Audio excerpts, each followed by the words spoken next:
Hello! J'espère que vous allez bien. Dans cette vidéo, on va parler de ma relation à longue distance qui est devenue d'ailleurs un peu particulière avec le confinement. Je vais aussi vous donner quelques conseils, je dirais pas conseils mais plus des choses que mon copain et moi on fait pour rendre la distance un peu moins compliquée. J'espère que ça va vous plaire et c'est parti!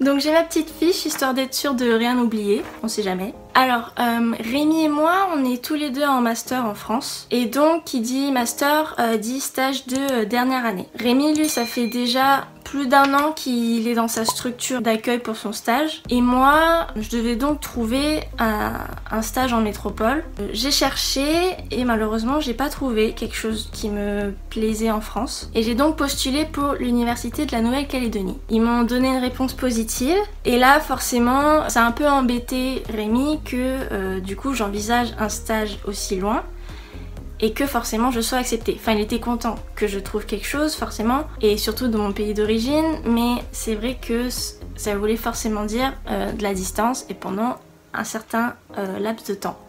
J'ai donc été acceptée en Nouvelle-Calédonie et ça fait que donc maintenant Rémi se trouve à Saint-Brieuc et moi en Nouvelle-Calédonie, donc chacun à l'autre bout du monde. Et là ça va bientôt faire 4 mois qu'on est en relation à distance, mais ça fait déjà plus de 2 ans, presque 3 ans qu'on est ensemble. Au début quand je suis partie, et donc que je suis arrivée en Nouvelle-Calédonie, c'était forcément un peu plus facile pour moi parce que j'étais celle qui est partie. Donc j'avais plein d'amis à revoir, ma famille à revoir, je reprenais mes activités que j'avais l'habitude de faire avant de partir en métropole, et puis surtout j'avais mon stage à commencer, donc j'avais un peu l'appréhension puis l'adrénaline de commencer mon stage. Rémi lui aussi c'était un peu plus facile au début, il avait tout plein de choses à faire, il avait son travail, son stage, ses cours, il pouvait aussi voir sa famille, donc il était un peu plus ou moins occupé, donc on avait chacun nos occupations de notre côté. Mais forcément on a rencontré des difficultés et la première, la plus évidente, c'est le décalage horaire. Donc ça veut dire qu'on peut discuter le matin, et aussi en fin d'après-midi, début de soirée et le soir. La seconde difficulté, c'est le confinement. Donc ça veut dire que Rémi est vraiment tout seul, isolé à la maison, alors que moi j'ai mon entourage, enfin on a eu 1 mois de confinement, mais j'étais chez mon père, donc j'avais de la compagnie, et surtout maintenant que le confinement est fini, je peux ressortir voir mes amis, le reste de ma famille, alors que lui est toujours isolé chez lui. Donc forcément c'est plus compliqué pour lui. Il peut pas aller voir sa famille, il peut les appeler ou les avoir en vidéo mais c'est pas pareil qu'avoir leur présence. Aussi ça veut dire qu'il voit le temps passer, il a plus forcément beaucoup de choses à faire, enfin il a une routine maintenant et forcément il s'ennuie de plus en plus et c'est plus compliqué pour lui. Donc il ressent forcément plus le manque. Également avec ce confinement, il a plus de coups de blues, enfin moi aussi j'en ai eu, mais lui c'est vrai qu'il en a plus que moi, surtout qu'il est vraiment tout seul. Et donc je dois faire en sorte de trouver les bons mots, les mots impactants qui pourront faire en sorte de lui remonter le moral malgré la distance évidente. Je peux par exemple pas lui dire raccroche-toi au fait que je rentre dans 2 semaines alors que c'est pas vrai, je rentre dans 3 mois. Une autre difficulté forcément c'est les disputes. Déjà que c'est chiant à gérer en vrai, mais alors à distance c'est juste horrible, enfin façon de parler. Par exemple là, les disputes peuvent être dues à tout et n'importe quoi. Forcément quand on communique à l'écrit, on peut mal interpréter les propos. On peut ne pas avoir, vous savez, le ton qui va avec la phrase qui fait que du coup c'est une phrase ironique ou juste un petit pic pour rigoler, et bah on peut vraiment mal le prendre du coup vu qu'on n'a pas le ton qui va avec. Aussi quand l'autre ne veut pas du coup discuter, on peut pas le forcer à discuter, on peut pas être là genre mais vas-y réponds-moi. Et s'il veut pas répondre, il répond pas. Il touche pas à son tel puis c'est tout, ou alors il lâche un petit vu juste histoire de faire encore plus chier. Donc maintenant je vais aborder les petits conseils, enfin les petits trucs que Rémi et moi on fait pour rendre ça un peu moins compliqué et pour moins se prendre la tête aussi. La première chose qui est bien dans notre couple, c'est que Rémi et moi on fait confiance en l'autre, mais absolument. Par exemple, je sais que j'ai pas à m'inquiéter avec le fait, surtout maintenant en confinement, mais J'ai pas à m'inquiéter avec le fait qu'il voit d'autres filles et lui, il me fait confiance. On sait qu'on n'ira pas voir ailleurs. Mais par exemple, le truc, c'est que, et lui c'est pareil, j'ai confiance en lui, mais j'ai pas confiance aux filles qui l'entourent par exemple. Donc on a chacun confiance l'un en l'autre, mais c'est plus envers les autres qu'on n'a pas trop confiance. Donc niveau jalousie, Rémi et moi on se prend pas du tout la tête, c'est pas du tout un sujet de conflit ou quoi.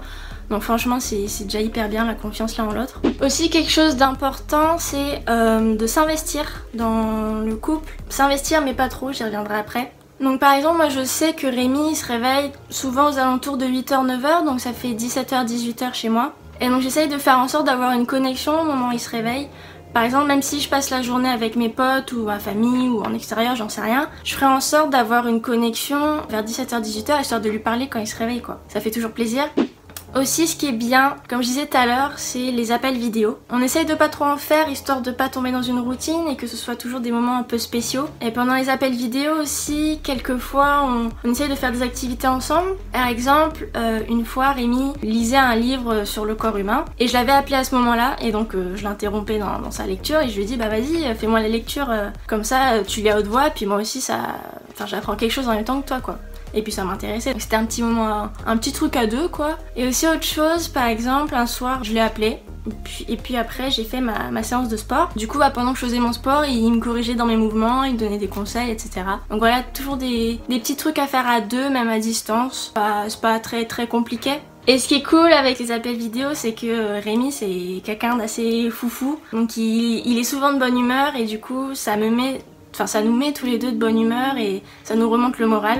Ce qu'on fait également c'est utiliser Snap pour illustrer nos journées. Par exemple au lieu de dire seulement ah j'ai fait ça, je suis allée là, et ben on s'envoie des snaps et ça permet aussi de voir la petite bouille trop mignonne de l'autre ou alors justement de faire rire l'autre. Voilà, et ça aussi ça permet de varier les supports de discussion histoire de encore une fois pas tomber dans une routine. Autre chose qu'on a fait, moi je lui ai envoyé un cadeau d'anniversaire parce que Rémi a passé son anniversaire en confinement. Je lui ai dit que je lui avais acheté un cadeau, il l'a reçu à la maison, ça fait plaisir. Donc même à distance on peut essayer de se faire des cadeaux. Rémi aussi ce qu'il a fait c'est qu'il m'a envoyé une lettre par surprise. En fait j'avais un colis livré en France, donc c'était un costume de danse je crois. Et je lui avais dit est-ce que tu peux me l'envoyer en Nouvelle-Calédonie parce que j'en ai besoin. Et donc quand il l'a fait il m'a dit je t'ai mis un petit truc dans le colis. C'était cool parce que ça faisait un peu d'excitation, donc je lui demandais tout le temps qu'est-ce que c'est, vas-y donne-moi des indices, est-ce que c'est matériel, je lui posais plein de questions. On se faisait plein d'échanges à propos de ça. Une fois le colis arrivé, c'était une lettre toute mignonne. Par contre les lettres on n'a pas continué avec parce que ça met trop de temps à arriver entre